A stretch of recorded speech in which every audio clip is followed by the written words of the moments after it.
Olá, graça e paz, meu irmão e minha irmã. Estamos iniciando a leitura da Bíblia em 365 dias, uma dose de amor com a Palavra de Deus. Hoje, no 331º dia, trago para leitura e comentários bíblicos o livro do profeta Ezequiel, capítulos 46 e 47, livro de Salmo, capítulo 122, e o livro de Atos, capítulo 8, versículo 1.b ao capítulo 25. Neste momento, você precisa estar de posse de um bloco de anotação, caneta ou lápis. A Bíblia, tão importante quanto a sua leitura diariamente, nos aproxima de Deus, fortalecendo assim a nossa fé e a esperança. Enquanto você prepara o nosso kit de fé, trago uma mensagem rápida. Todos nós temos a necessidade de estarmos em comunhão com Deus diariamente. Comunhão esta, agora, a leitura da Bíblia. Orar, meditar, refletir. A Bíblia Sagrada está cheia de promessas. Precisamos acreditar na palavra de Deus. Alimente a sua fé. A sua palavra tem muito mais força do que as coisas contrárias. Estamos vivendo um tempo em que devemos abrir os olhos. Satanás não está aqui para roubar o seu carro, sua casa, sua roupa, seu apartamento, celular, relógio.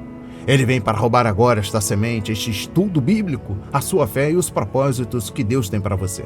Precisamos usar todos os recursos que Deus tem nos dado, incentivar a leitura da Bíblia, estudar. A Bíblia Sagrada nos faz gerar a fé, nos faz ter o alimento, a cura e a restauração. A compreensão da palavra vem através da revelação pelo Espírito Santo. Senhor, revele a compreensão de sua palavra. Jesus Cristo, me dê compreensão de sua palavra hoje e sempre. Em nome de Jesus, amém, e graças a Deus. Se desconecte de tudo e permita que a palavra do Senhor adentre em vossos corações. Vamos para a leitura no livro do profeta Ezequiel, capítulos 46 e 47.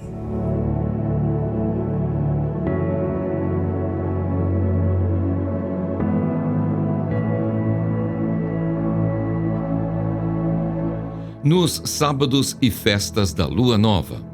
Assim diz o Senhor Deus: o portão do átrio interior que dá para o leste estará fechado durante os 6 dias de trabalho, mas será aberto no sábado e também na festa da lua nova. O príncipe entrará de fora pelo vestíbulo do portão e permanecerá junto ao batente do portão. Os sacerdotes prepararão o holocausto dele e os seus sacrifícios pacíficos. Ele se prostrará no limiar do portão e sairá. Mas o portão não será fechado até à tarde.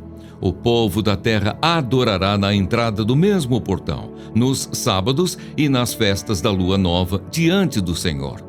O holocausto que o príncipe oferecer ao Senhor será no dia de sábado 6 cordeiros sem defeito e 1 carneiro sem defeito. A oferta de cereais será de 17,5 litros para cada carneiro. Para cada cordeiro, a oferta de cereais será o que ele puder dar. E para cada medida de cereais, 3,5 litros de azeite. Mas na festa da lua nova será um novilho sem defeito e 6 cordeiros e 1 carneiro. Eles serão sem defeito. Preparará por oferta de cereais 17,5 litros para cada novilho e 17,5 litros para cada carneiro, mas pelos cordeiros, segundo as suas posses. E para cada medida de cereais, 3,5 litros de azeite. Quando o príncipe entrar, entrará pelo vestíbulo do portão e sairá pelo mesmo caminho. Instruções referentes às ofertas. Mas quando o povo da terra comparecer diante do Senhor nas festas fixas, aquele que entrar pelo portão do norte para adorar, sairá pelo portão do sul. E aquele que entrar pelo portão do sul, sairá pelo portão do norte. Não sairá pelo mesmo portão pelo qual entrou, mas sairá pelo portão oposto. O príncipe estará no meio deles quando eles entrarem. Quando eles saírem, ele sairá. Nas solenidades e nas festas fixas, a oferta de cereais será de 17,5 litros para cada novilho e 17,5 litros para cada carneiro. Mas pelos cordeiros será o que puder dar, e para cada medida de cereais, 3,5 litros de azeite. Quando o príncipe quiser oferecer um holocausto ou sacrifícios pacíficos como oferta voluntária ao Senhor, então lhe abrirão o portão que dá para o leste e ele oferecerá o seu holocausto e os seus sacrifícios pacíficos, como costuma fazer no dia de sábado. Ele sairá e o portão será fechado depois que ele sair. Prepare um cordeiro de 1 ano sem defeito em holocausto ao Senhor cada dia. Esta oferta deverá ser feita todas as manhãs. Juntamente com ele, prepare todas as manhãs uma oferta de cereais para o Senhor, 3 litros de farinha e, para misturar com ela, 1 litro de azeite. Isto é estatuto perpétuo e contínuo. Assim prepararão o cordeiro, a oferta de cereais e o azeite todas as manhãs, em holocausto contínuo. Assim diz o Senhor Deus: se o príncipe der um presente de sua herança a um dos seus filhos, ele pertencerá aos filhos, será propriedade deles por herança. Mas se ele der um presente da sua herança a um dos seus servos, isso será dele até o ano da liberdade, quando voltará a ser do príncipe. Porque aos seus filhos, e somente a eles, pertencerá a herança. O príncipe não tomará nada da herança do povo, expulsando-os das suas propriedades. Da sua própria propriedade deixará herança aos seus filhos, para que o meu povo não seja espalhado, cada um para longe da sua propriedade. As cozinhas do templo. Depois disto, o homem me levou pela entrada que estava ao lado do portão, para as câmaras santas dos sacerdotes, as quais davam para o norte. E eis que havia um lugar nos fundos para o lado oeste. Ele me disse: este é o lugar onde os sacerdotes cozinharão a oferta pela culpa e a oferta pelo pecado, e onde assarão as ofertas de cereais, para que não tragam nada para o átrio exterior, e assim santifiquem o povo. Então ele me levou para fora, para o átrio exterior, e me fez passar pelos 4 cantos do átrio. E eis que em cada canto do átrio havia outro átrio. Nos 4 cantos do átrio havia átrios pequenos, menores, de 20 metros de comprimento por 15 de largura. Os 4 tinham as mesmas dimensões. Havia um muro ao redor dos átrios, ao redor dos 4, e havia lugares para cozinhar ao pé dos muros ao redor. Então ele me disse: são estas as cozinhas, onde os ministros do templo cozinharão os sacrifícios do povo. As águas que saem do templo. Depois disto, o homem me fez voltar à entrada do templo, e eis que a água saía de debaixo do limiar do templo e corria na direção do leste, porque a fachada do templo dava para o leste. A água vinha de debaixo do lado direito do templo, do lado sul do altar.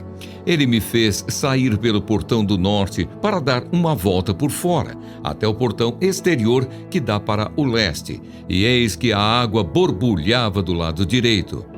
O homem saiu para o leste, tendo na mão um cordel de medir.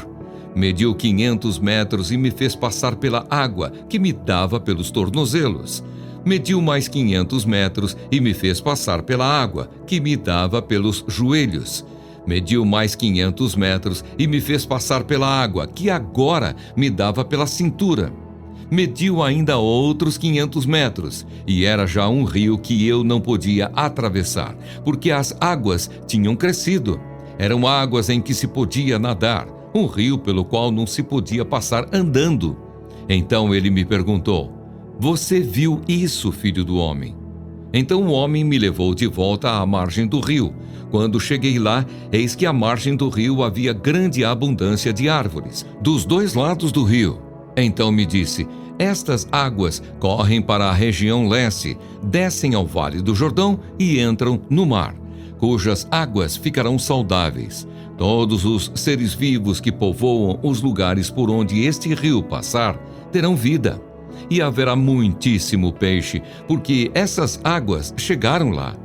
As águas do Mar Morto se tornarão saudáveis, e tudo viverá por onde quer que esse rio passar. Junto a ele se acharão pescadores, desde En-Gede até em Eglaim. Haverá lugar para estender e secar as redes. Os peixes serão de muitas espécies, como os peixes do Mar Grande, mas os seus charcos e os seus pântanos não se tornarão saudáveis, serão deixados para o sal. Nas duas margens do rio nascerá todo tipo de árvore frutífera. As folhas dessas árvores não murcharão, e elas nunca deixarão de dar o seu fruto. Produzirão frutos novos todos os meses, porque são regadas pelas águas que saem do santuário. Os seus frutos servirão de alimento e as suas folhas de remédio. As fronteiras da terra de Israel. Assim diz o Senhor Deus: estas serão as fronteiras pelas quais vocês repartirão a terra como herança para as 12 tribos de Israel. José terá 2 partes. Repartam a terra em partes iguais, pois jurei dá-la aos pais de vocês. Assim esta mesma terra lhes será dada como herança. Este será o limite da terra. Do lado norte, desde o Mar Grande, pelo caminho de Etlon, até a entrada de Zedade, Ramate, Berota, Sibraim, que ficam na fronteira entre Damasco e Ramate, até Azer-Haticom, que está na fronteira de Aurã. Assim a fronteira será desde o mar até Hazar-Enom, na fronteira de Damasco ao norte, que é também a fronteira de Ramate. Esta será a fronteira do lado norte. No lado leste, a fronteira será entre Aurã e Damasco, entre Gileade e a terra de Israel. Será o Jordão. Vocês medirão desde o limite do norte até o Mar Morto. Esta será a fronteira do lado leste. No lado sul, a fronteira irá desde Tamar até as águas de Meribá-Cádiz, e então seguindo o ribeiro do Egito até o Mar Grande. Esta será a fronteira do lado sul. No lado oeste, a fronteira será o Mar Grande, subindo até diante da entrada de Ramate. Esta será a fronteira do lado oeste. Repartam esta terra entre vocês, segundo as tribos de Israel. Vocês devem reparti-la como herança para vocês e para os estrangeiros que moram no meio de vocês, que gerarem filhos no meio de vocês. Eles deverão ser considerados como naturais entre os filhos de Israel. Junto com vocês, eles receberão uma herança no meio das tribos de Israel. Na tribo em que o estrangeiro estiver morando, ali vocês lhe darão a sua herança, diz o Senhor Deus.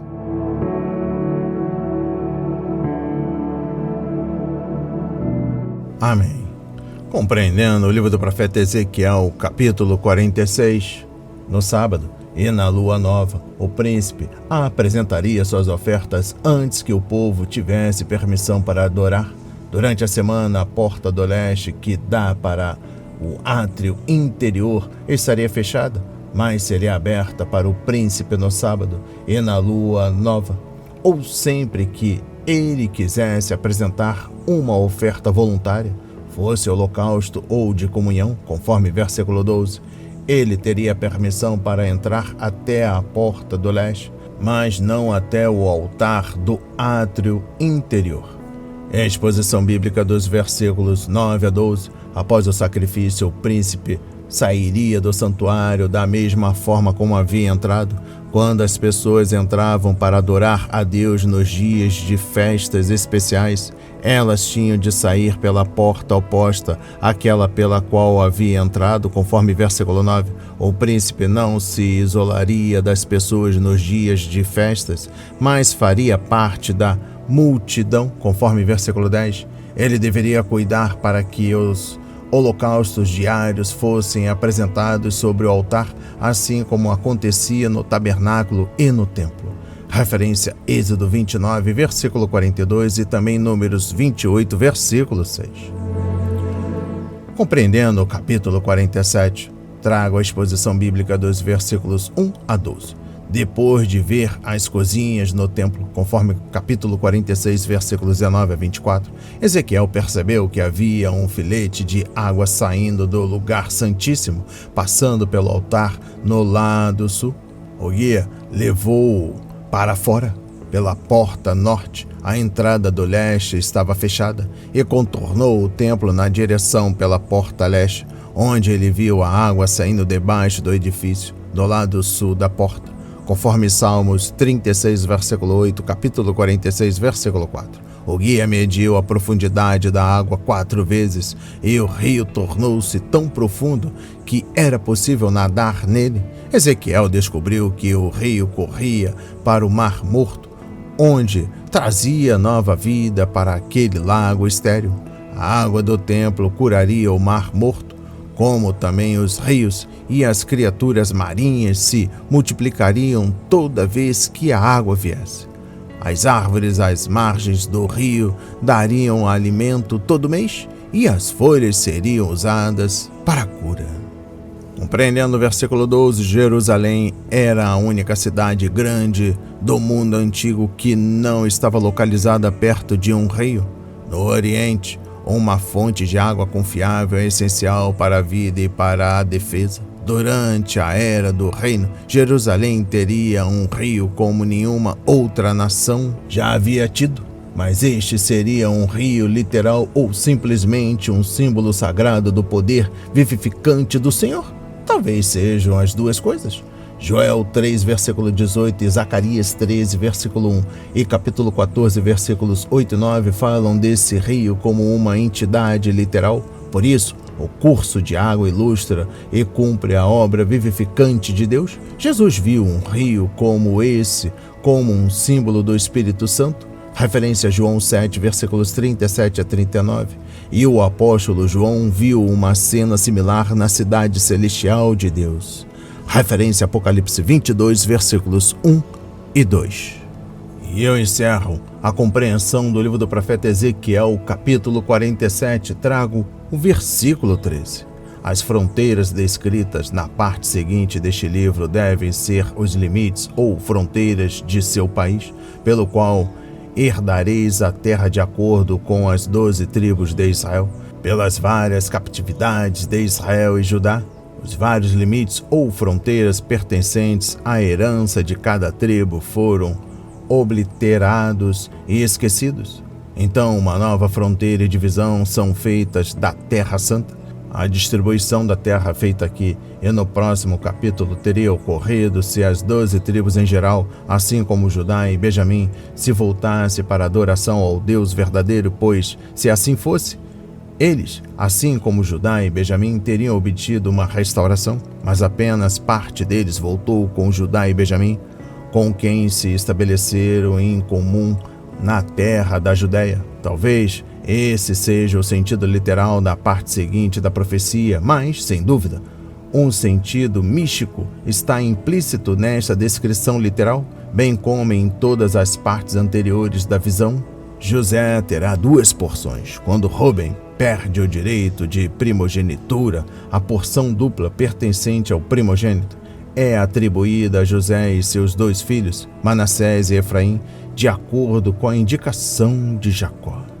Vamos para a leitura no livro de Salmo, capítulo 122.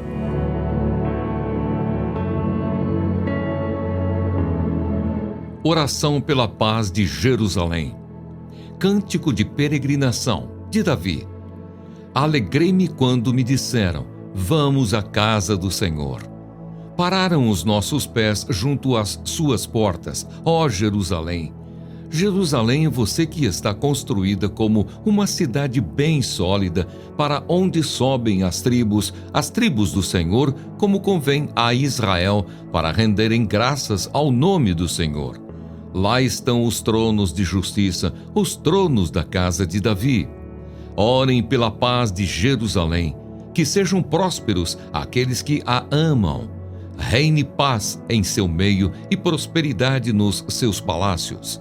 Por amor dos meus irmãos e amigos, eu peço, haja paz em você. Por amor da casa do Senhor, nosso Deus, buscarei o seu bem. Amém. Compreendendo o livro de Salmo, capítulo 122, trago a exposição bíblica dos versículos 1 e 2. Vamos! Parece um convite dócil. É semelhante ao convite para tomar um chá, por exemplo. Nós iremos é a melhor tradução. Seja esse um convite para alguém que vivia longe de Jerusalém, seja para Davi, que morava na cidade santa. a declaração expressa determinação e dedicação, ele se alegrou com a oportunidade de louvar o Senhor com os outros adoradores. Exposição bíblica dos versículos 3 a 5. O Senhor havia dito ao seu povo que um dia haveria um lugar central onde ele poderia ser adorado. Referência Êxodo 23, versículos 14 a 19, Deuteronômio 12, versículos 5 a 7.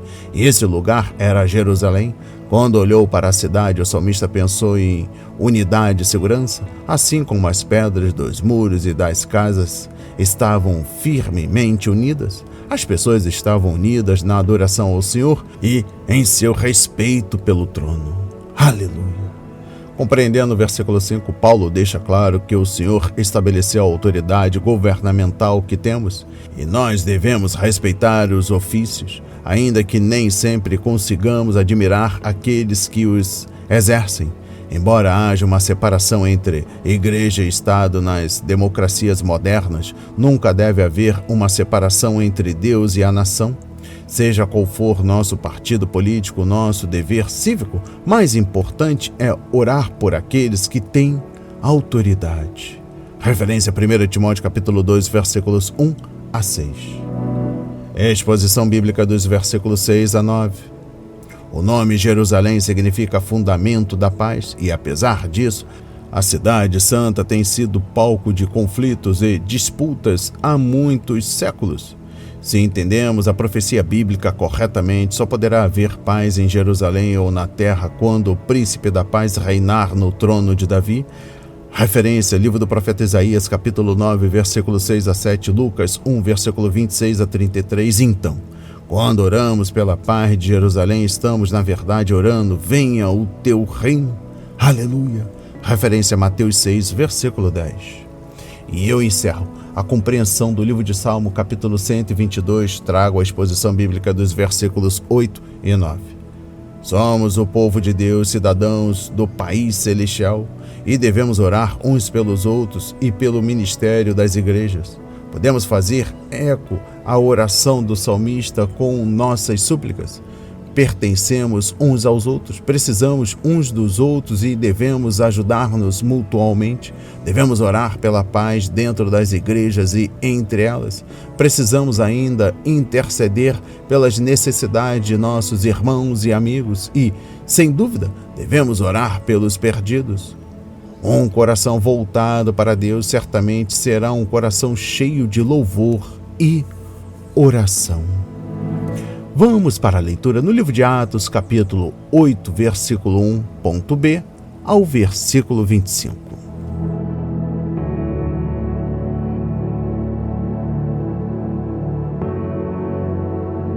Saulo persegue a igreja. Naquele dia teve início uma grande perseguição contra a igreja em Jerusalém. Todos, exceto os apóstolos, foram dispersos pelas regiões da Judéia e da Samaria. Alguns homens piedosos sepultaram Estevão e fizeram grande lamentação por ele. Saulo, porém, queria destruir a igreja. Indo de casa em casa, arrastava homens e mulheres, lançando-os na prisão. Filipe prega em Samaria. Enquanto isso, os que foram dispersos iam por toda parte pregando a palavra. Filipe foi à cidade de Samaria e anunciava Cristo ao povo dali. As multidões unânimes davam atenção às coisas que Filipe dizia, ouvindo-as e vendo os sinais que ele fazia. Pois os espíritos imundos, gritando em alta voz, saíam de muitos que estavam possuídos por eles, e muitos paralíticos e coxos foram curados, e houve grande alegria naquela cidade. Simão, o mago. Havia naquela cidade um homem chamado Simão, que praticava artes mágicas e deixava o povo de Samaria admirado. Dizia ser alguém muito importante e todos lhe davam ouvidos do menor ao maior, dizendo: "Este homem é o poder de Deus, chamado o Grande Poder." Davam atenção a ele porque durante muito tempo os havia impressionado com as suas artes mágicas. Quando, porém, deram crédito a Filipe, que os evangelizava a respeito do reino de Deus e do nome de Jesus Cristo, iam sendo batizados, tanto homens como mulheres. O próprio Simão abraçou a fé e, tendo sido batizado, acompanhava Filipe de perto, observando extasiado os sinais e grandes milagres praticados. Pedro e João em Samaria. Quando os apóstolos que estavam em Jerusalém ouviram que o povo de Samaria tinha recebido a palavra de Deus, enviaram-lhes Pedro e João. Chegando ali, oraram por eles para que recebessem o Espírito Santo, pois o Espírito ainda não havia descido sobre nenhum deles. Tinham apenas sido batizados em nome do Senhor Jesus. Então lhes impuseram as mãos e eles receberam o Espírito Santo. Quando Simão viu que, pelo fato de os apóstolos imporem as mãos, era concedido o Espírito Santo, ofereceu-lhes dinheiro, dizendo: deem também a mim este poder, para que a pessoa sobre a qual eu impuser as mãos receba o Espírito Santo. Mas Pedro respondeu: que o seu dinheiro seja destruído junto com você, pois você pensou que com ele poderia adquirir o dom de Deus. Não existe porção nem parte para você neste ministério, porque o seu coração não é reto diante de Deus. Portanto, arrependa-se desse mal e ore ao Senhor. Talvez Ele o perdoe por esse intento do seu coração.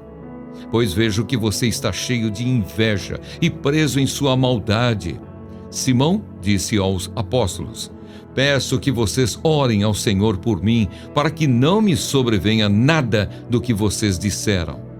Eles, porém, tendo dado o seu testemunho e pregado a palavra do Senhor, voltaram para Jerusalém e evangelizavam muitas aldeias dos samaritanos.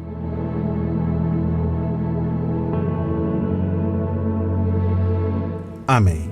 Compreendendo o livro de Atos, capítulo 8, versículo 1.b ao versículo 25, trago a exposição bíblica do versículo 1.b ao versículo 3. Naquele dia, desencadeou-se uma grande perseguição contra a igreja em Jerusalém, e todos, exceto os apóstolos, foram dispersos pela Judéia e Samária. Homens piedosos sepultaram Estevão e lamentaram profundamente sua morte. Saulo, porém, começou a destruir a igreja. Trago outra exposição bíblica, porém, do versículo 1 ao versículo 3. Este livro e as cartas paulinas apresentam dados suficientes para um esboço do início da vida de Paulo. Ele nasceu em Tarso, na Cilícia, conforme capítulo 22, versículo 3. Era judeu, conforme 2 de Coríntios, capítulo 11, versículo 22, Filipenses 3, versículo 5. Filho de um fariseu, conforme Atos 23, versículo 6, e cidadão romano, conforme capítulo 16, versículo 37, capítulo 22, versículos 25 a 28. Foi educado em Jerusalém por Gamaliel, conforme capítulo 22, versículo 3, e tornou-se um fariseu dedicado, conforme capítulo 26, versículos 4 a 5 e Filipenses 3, versículo 5. À luz da lei, a vida de Saulo era irrepreensível, conforme Filipenses 3, versículo 6. Ele foi um dos jovens fariseus mais promissores em Jerusalém e estava a caminho de se tornar um grande líder para a fé judaica, conforme Gálatas 1, versículo 14. Tinha grande autoridade e a sua devoção à lei de Moisés controlava completamente sua vida e quase a destruiu. Paulo agiu, como ele mesmo disse, por ignorância e incredulidade. Referência a 1 Timóteo capítulo 1, versículo 13. Mas Deus lhe mostrou misericórdia e o salvou. Saulo de Tarso é a última pessoa em Jerusalém a quem teríamos escolhido para ser o grande apóstolo dos gentios. Exposição bíblica dos versículos 4 a 8. A perseguição faz com que a igreja, o que o vento faz com as sementes, ela espalhou os cristãos e produziu uma grande colheita de fé. A palavra traduzida por dispersos, diaspeiro, conforme versículos 1 e 4, significa espalhar sementes. Os cristãos em Jerusalém eram as sementes de Deus e a perseguição que sofreram foi usada pelo Senhor para plantá-las em solo novo, a fim de que pudessem dar frutos. Aleluia! referência a Mateus 13, versículo 37 a 38. Compreendendo o versículo 4, o fato de Saulo perseguir os cristãos em cidades estrangeiras, conforme capítulo 26, versículo 11, sugere que o testemunho deles foi além de Jerusalém. Contudo, não devemos criticar os apóstolos por permanecerem na cidade. Se formos dizer algo, devemos elogiá-los por sua coragem e devoção ao dever. Afinal, alguém tinha de ficar lá para cuidar da igreja. Compreendendo o versículo 12, Filipe não somente declarou a palavra de Deus, mas também demonstrou o poder do Senhor ao realizar milagres. Embora os 12 apóstolos tenham sido basicamente aqueles relacionados com os milagres, conforme capítulo 2, versículo 43 e capítulo 5, versículo 12, tanto Estevão como Filipe também fizeram sinais e maravilhas pelo poder de Deus, conforme capítulo 6, versículo 8. A ênfase aqui, entretanto, está na palavra do Senhor. As pessoas deram atenção à palavra porque viram os milagres e, ao que crerem na palavra, foram salvas. Aleluia! Compreendendo o versículo 13 e 22, a fé de Simão não estava na palavra de Deus, mas nos milagres de que ele viu Filipe realizar. E nós não encontramos indicação alguma de que aquele homem tenha se arrependido de seus pecados. Ele, com certeza, não creu de todo o coração, conforme versículo 37. A fé dele era como a do povo de Jerusalém, que havia testemunhado os milagres de nosso Senhor, conforme João 2, versículos 23 a 25, ou até mesmo como a dos demônios, conforme Tiago 2, versículo 19. Exposição bíblica dos versículos 18 a 24. Este episódio mostra até que ponto uma pessoa pode estar perto da salvação e, ainda assim, não se converter. Simão ouviu o evangelho, viu os milagres, fez a profissão de fé em Cristo e foi batizado, mas nunca nasceu de novo. Na verdade, ele foi um dos impostores astuciosos de Satanás e, não fosse Pedro expor a maldade de seu coração, Simão teria sido aceito como membro da congregação samaritana. E eu encerro a leitura da Bíblia em 365 dias e também da compreensão do livro de Atos, capítulo 8, versículo 1.b ao versículo 25. Trago o versículo 22. A maldade do coração de Simão foi totalmente revelada pelo ministério dos 2 apóstolos. Simão não apenas queria realizar milagres, mas também aspirava ao poder de transmitir o dom do Espírito Santo aos outros. E ele estava até disposto a pagar por esse poder. Seu nome originou o termo simônia, que significa compra e venda de cargos ou privilégios da igreja. Reflita. As palavras de hoje foram semeadas para as nossas vidas, para a honra e a glória do Senhor. Receba este alimento diário, não hesite, compartilhe. Deus está interessado na minha e na sua dor. Que Deus nos abençoe abundantemente.